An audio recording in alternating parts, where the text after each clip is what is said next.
guys, and welcome back to my channel, Flamingo Homeschool. I'm Angela, and today we're going to be talking about language arts picks for our curriculum for this year.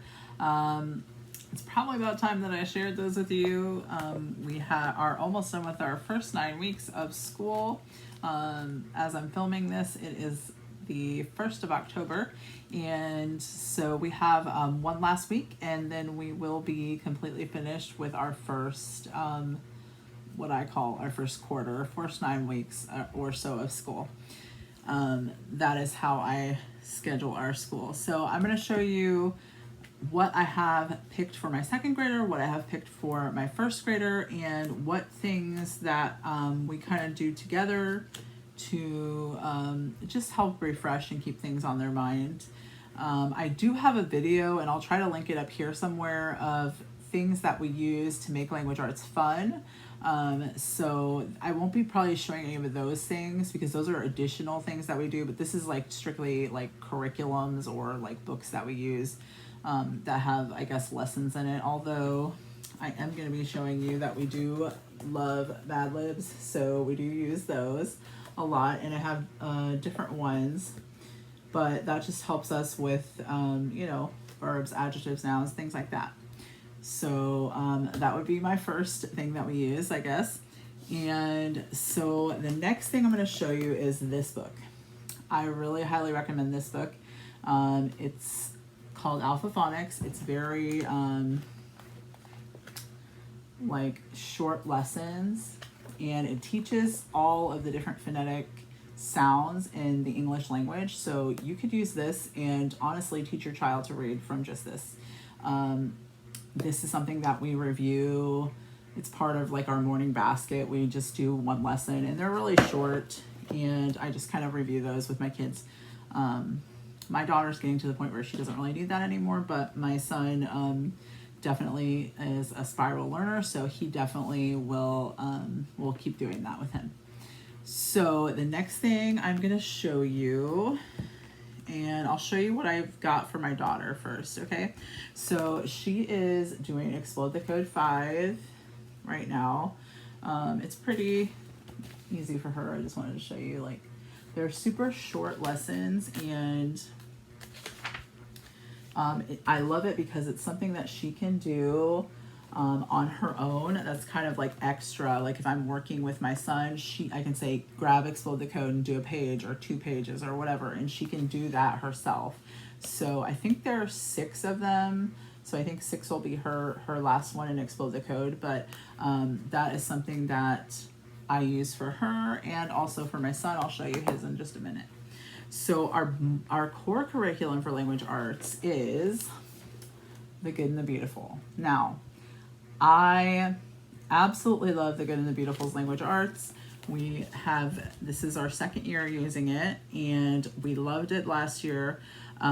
We absolutely love it this year as well. I can tell you, we don't do every single thing that they suggest doing all the time. We do the majority of it, but sometimes, like if my child, like my daughter, for instance, when she is done doing a lesson, she either gets it, and if she gets it, and she'll remember it. My son definitely needs like that repetition. Like I said, he's a spiral learner, so he definitely needs to be refreshed on those things to retain it. My daughter, however, does not. So I will not make her do things if I know that she's already grasped that concept or that, you know, spelling rule or whatever it happens to be. But let me show you if I can find, they have all kinds of really cool things in here. Like this is a language arts book, but it does include geography. It does include art appreciation. So I just love it. I think it's beautiful. It's colorful. My kids love it. The lessons are long enough to get the information to them, but it also is short enough to keep their attention. Level 2 comes with 2 readers. One of them is for your child, and one of them is a shared reader. And let me go ahead and show you that.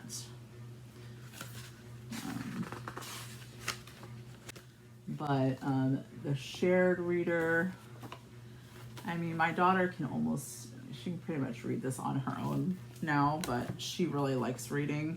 And then their reader it has much more colorful pictures in it and things. So it comes with 2 books for level 2 that are like their readers. And then it comes with the curriculum book.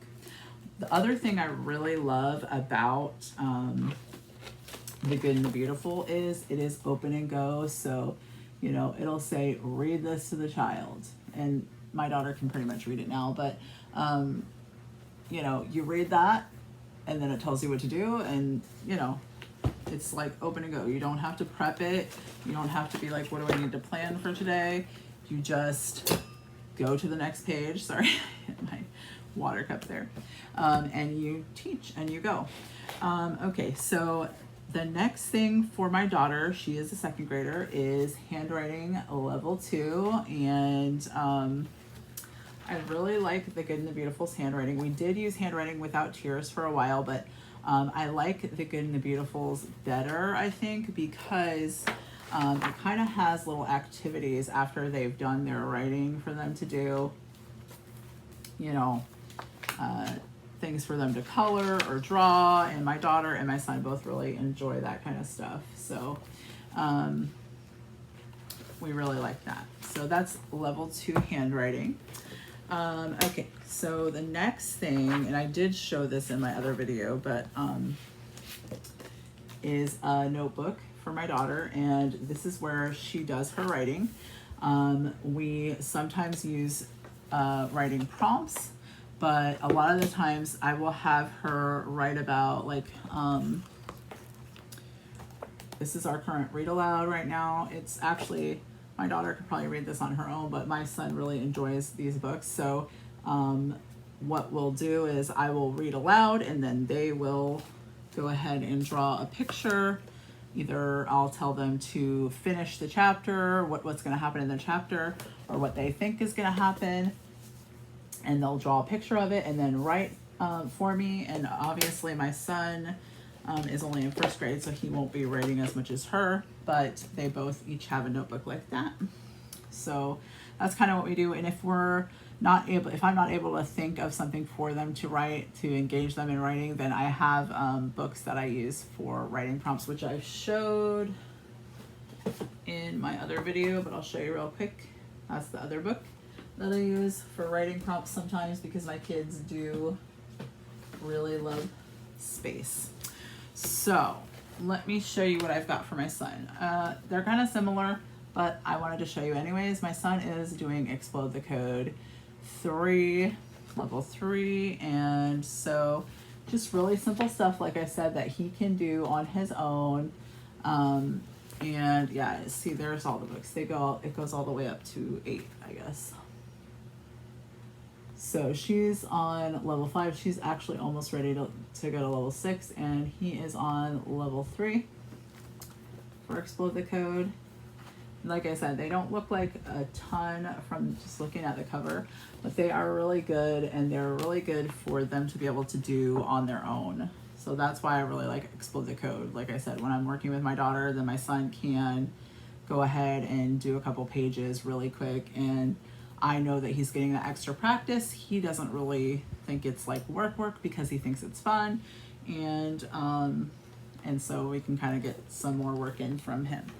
Okay, so my son is in 1st grade, and he is 6 years old, and so he's on level 1, The Good and the Beautiful, and I'm not sure what that is. Oh, this is in the middle of his book. It's a fish that he drew. So once again, it has beautiful pictures. It has, let me see if I can find something that he did today. Hopefully he doesn't get mad for me showing this. Oh yes, so it has, like, this was a painting project. So, you know, you go through and you write, and then you do the little painting project. So it gives them something to like look forward to. But again, it's really colorful and fun. My son really likes to race on these where he, to see if he can get the word before I can figure out what the word is. And so it's just really fun and really open and go. So it works for them and it works for me. And so that is what I'm looking for in a curriculum. Also, it does come with a level 1 reader. It's adorable. I absolutely love, again, the Beautiful's pictures and things that they have in their books. They're all really just gorgeous. Look at that, the little red house. So cute. So very cute. So this is actually the reader from my daughter from last year, but now my son is using it. So it's a little bit, worse for wear, but it works. And I didn't have to buy a reader this year. So got to keep it economical, right? Also, he is doing level 1 handwriting. He does have a hard time with writing because of his sensory processing disorder. So we are trying to still find the right pencil grip for him to help him, but he is improving. And once again, he doesn't mind this. He doesn't, even though he dislikes writing, he actually really likes this handwriting book. Sorry about that glare. Because like I said, it's pretty straightforward. He knows that once he is done, he's gonna have something else he can do, like a little thing to color or something like that. And so that definitely helps. And of course, he's got his little notebook here. It's exactly the same as my daughter's. Now, I don't require him to write as much as I do for her. I want her to write, multiple sentences, a paragraph, something like that. But I want him to write a sentence about what he drew. So, he's in first grade. Writing is like his hardest thing, honestly, because he just dislikes it because his hand gets really tired a lot, which some things that we do for that do help in it. I do consider language arts related because little kids need hand strength to be able to hold their pencil or pen properly. So some things that I will have him do that he doesn't even know is helping him with his writing is to play with Play-Doh, or actually clay is better because it's harder than Play-Doh, and it will actually help strengthen their hands. Or sometimes I will just have him use scissors to cut paper, things like that. That can just help him to build that hand strength that he needs so that he is able to write easier. So if you didn't know that, bonus tip. But that is what we use for language arts. Like I said, I do have a video, and I'll try to link it somewhere either in the description below or above, about all the different things that we use as language arts helpers. The number one thing that we do for language arts, and with phonics, reading, spelling, writing, grammar, the number one thing that we do is read. We read. I read to them every day. They listen to audiobooks every day. They read to me.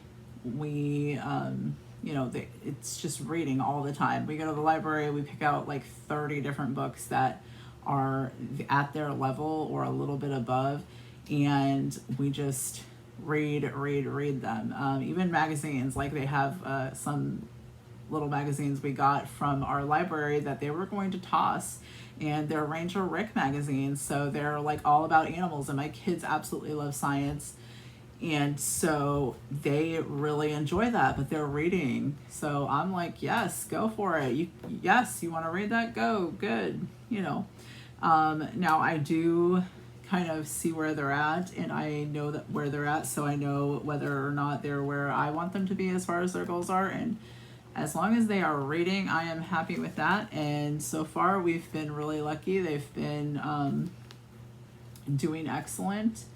And my daughter really enjoys reading. My son, he is an excellent reader, but he just does not like it, and he doesn't have confidence. So I'm trying to find more things to really help him want to read and have that confidence that he can read, because he really is doing really well with his reading, but he just doesn't feel like he is. So but anyways, I hope that this helped you. I hope that you got a glimpse into the curriculums we use, and I hope that it helps you in your homeschool and blesses you.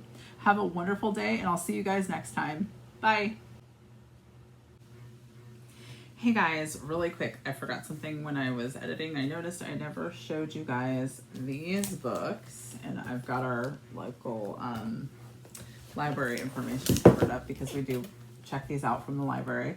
But they are amazing. Like they're they have all kinds of books about different parts of speech, different you know, adjectives, nouns, what is a synonym, what is an adjective, more about adjectives. So we do use a lot of those, and they have a whole series on these, and I'll show you the author right there in case you want to look for them at your library.